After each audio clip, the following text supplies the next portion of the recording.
This is section 13.6, and we're just in the middle of our notes here, and this page is just talking about oriented surfaces. And this topic is really important for us as we transition from a surface integral in general to a surface integral over a vector field. And so in our next set of examples, we'll be doing surface integrals with vector fields, but for now, this page, just a brief overview of oriented surfaces, and it's too bad that we can't meet together and talk about this because there's some kind of neat visuals that I could show you, but it's really hard to do virtually. You can certainly Google some of this stuff. We would I would have you make a Mobius strip. Making a climb bottle would be quite difficult, but never know. We have a lot of resources at Minnetonka. Maybe we could. But there are surfaces that you cannot orient. You can't choose one or two sides to it because they're one-sided surfaces. So a Mobius strip and a climb bottle is an example of where there is one side to their surface, and so you're unable to find an orientation to it. We will not be dealing with surfaces like that in this study, but they're kind of neat to talk about and kind of fun to make the Mobius strip, for instance.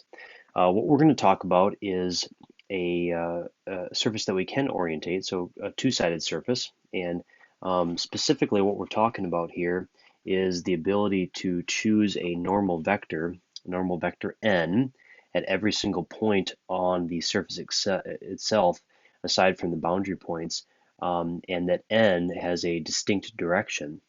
Not only that, but we want to be able to pick a vector n, that has a vector that is exactly equal to the opposite of it. So in other words, if we have one-sided surface, we would be stuck here because we would have the inability to have a second surface that points directly opposite of it at every single point. So again, what we're looking for is a two-sided surface where we have a normal vector, a perpendicular unit normal vector that points away from the surface, as well as a perpendicular normal that points kind of inward towards the surface itself.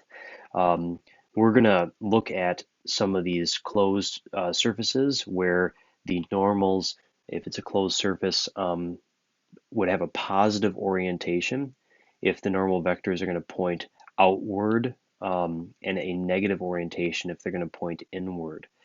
And again, the reason that we need to know this, the reason that we want to talk about this, is that we're going to transition from general surface integrals that we've been doing so far in the first four examples to surface integrals over vector fields in the remaining examples. And so the next video is going to go over the idea of a surface integral over a vector field, and it will provide you with some formulas for that.